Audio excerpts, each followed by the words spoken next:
Hey history scholars, I'm Miss Ziegler, the Time Machine teacher, and on this channel we talk everything history. Today we're going to be looking at some documents from World War I and World War II that will help you with your upcoming test. So let's get started. Okay, so our source is a speech from Lenin in 1917, and of course we know that was the year of the Russian Revolution. So go ahead and take a minute, pause the video, see if you can figure out the purpose of this document and audience, anything else, main idea, anything else that you can come up with from this document. Go ahead and do that. Okay, welcome back. Let's look at this. He says, Comrades, the workers' and peasants' revolution, the necessity of which the Bolsheviks always spoke of, Bolsheviks would be Communist Party, has been accomplished. What is the significance of this workers' and peasants' revolution? Its significance is, first of all, that we shall have a Soviet government. So he's saying the revolution has been accomplished, and as an effect of this, we will have a Soviet government. Our own organ of power, in which the bourgeoisie will have no share whatsoever. So the rich. The oppressed masses will themselves create a power.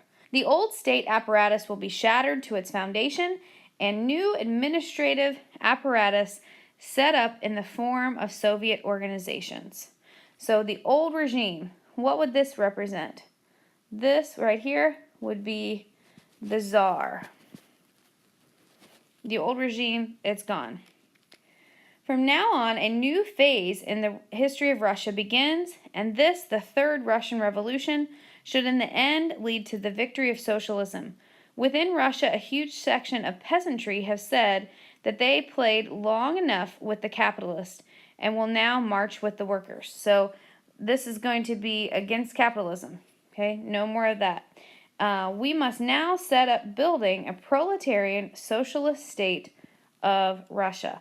So bring on the communist government. Main idea of this document would be that the old regime is gone, a new regime is coming in, and it's going to be run by the Soviet government.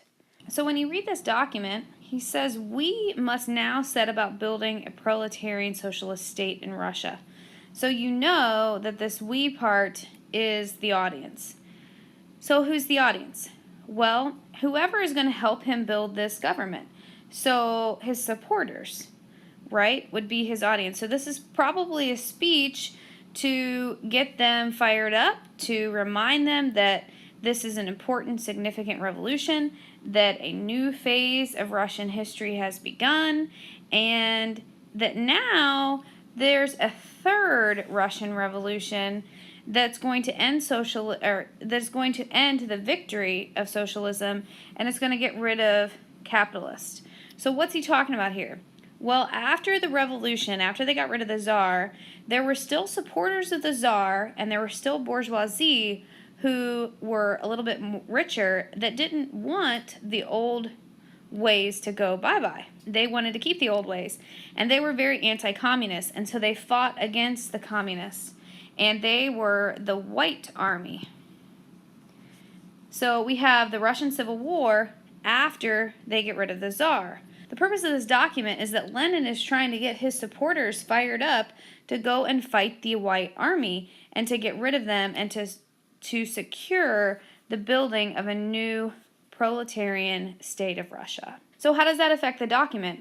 Well, he's trying to get them excited, right? He's telling them that the oppressed masses have created this power, and this is a significant, great victory, and it's super important, and now we have to just do this final thing where we beat the White Army, and then we can build a proletarian state. Let's look at these maps. Before the war and then after the war. So this would be before and then after. And the war that we're talking about here is World War I. So when you look at this map, clearly Germany is bigger. It's got more space. Austria-Hungary is an empire, whereas now it's broken up over here. So then we have some of this area down here changing as well. So after the war, when all this happens and all these borders start to change, there were very few countries that were happy about these boundaries causing problems. mostly because of nationalism, and then also Germany is losing a lot of area right there, and they're not happy about that. And so that's going to lead to Germany wanting to take out their aggression on Poland because that's the land that they want back. Similarly, this happens in the Asian world with what is called the 21 demands. And that was some demands that Japan had for China. And one of those demands was that they would have economic control over an area called Manchuria. This was during World War I, and Britain and the U.S. were like, nope, we don't support that. Of course, China didn't support it. And so Japan was upset about that after World War I, and that leads to their aggression towards China. We see in World War II, Japan and Germany are taking out their aggression from World War I on their enemies. This source is from Emmeline Pankhurst, and it's 1913. She is also a British suffragette, which means that she was fighting for the right to vote. So take a minute, look this one over, see if you can find the main idea, which would be the describes part, and see if you can explain it using point of view, audience, or purpose. Okay, welcome back. So her document says, put them, she means women, in prison. They, the men, said, they will stop it. But it won't stop. They put women in prison for long terms of imprisonment, for making a nuisance of themselves. What is she talking about? What is it? It would be referring to fighting for the right to vote. That was the expression when they took petitions in their hands to the door of the House of Commons. And they thought that by sending them to prison, giving them a day's imprisonment would cause them to settle down again, and there would be no further trouble.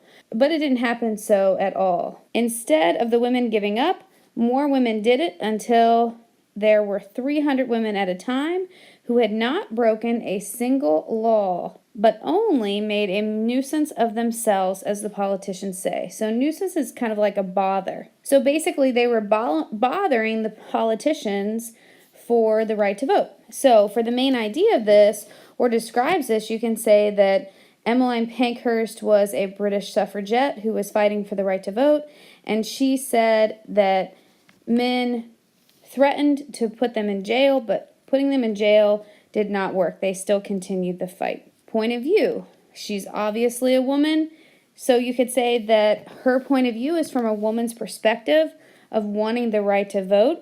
She's willing to do anything to get that, including going to jail. Her audience. Well, her audience is probably the British people, potentially the men in the audience, and she's just being very straightforward about how she's writing this and saying that this is not going to work. You can put us in jail all you want, but we're still going to fight. We're still going to be a nuisance to get this right to vote. What's really interesting is when World War I and World War II starts, women are depended on a lot more in the home front, and they go into the factories and they have to work. Prior to World War I, they weren't allowed to vote. They will get the right to vote in Britain in 1918 and in America in 1920. This document is German, and it is a document that represents the Nuremberg Laws. Remember, in the World War II video, we talked about the Nuremberg Laws and how that put restrictions on Jewish people. And basically, this was a chart to figure out how Jewish you were. The black circle represents full Jew. So if you are a Jewish person who is married to a non-Jewish person, then this is how Jewish your kid would be. This is how Jewish their kid would be, and so far down the line. And it's basically just to figure out, okay, are you Aryan? And you can see over here that just by having a quarter Jewish, that still puts like a black spot in your family tree. So anyway, if we look down here, here are some of the sections of the Nuremberg Laws. It says Section 1, marriages between Jews and citizens of German or kindred blood are forbidden. Marriages concluded in defiance of this law are void, even if for the purpose of evading this law they were concluded abroad. Proceedings for annulment may be initiated by the public prosecutor. This one's really interesting because before this law was put in place, there were Jews and German citizens who were married. And there's actually a book called The Officer's Wife, and he's an officer in the Nazi regime, and she is a Jew, and she hides out as his wife, hoping that no one will find out. And so there were these couples that were already married that kind of kept it hidden, but going forth, it's going to be forbidden. Then it says, Section 2, sexual relations outside of marriage between Jews and nationals of German or kindred blood are forbidden. And Section 3, Jews will not be permitted to employ female citizens of German or kindred blood as domestic servants. So basically, because they are a lower class, they cannot employ Germans as servants. Section 4 says Jews are forbidden to display the Reich and national flag or the national colors. On the other hand, they are permitted to display the Jewish colors. The exercise of this right is protected by the state. So this once again shows separation. They're not a part of the Reich because they cannot display the national flag. Therefore, they're not like us. A person who acts contrary to the prohibition of Section 1 will be punished with hard labor. So not jail time, hard labor. A person who acts in contrary to the prohibition of Section 2 will be punished with imprisonment or with hard labor, and a person who acts contrary to the provisions of Section 3 or 4 will be punished with imprisonment of up to a year, possibly a fine, and other penalties. So this was the punishment. This is big time. That's not something that you want to risk because it's a big punishment. So those are just a couple documents from World War I and World War II that might be on an upcoming summative assessment. So you might want to pay close attention to those. Make sure you understand them. If you have any comments, feel free to put them below. And if you haven't subscribed yet to this channel, please do so and hit the notification bell so that you don't miss a thing. Thank you so much for listening.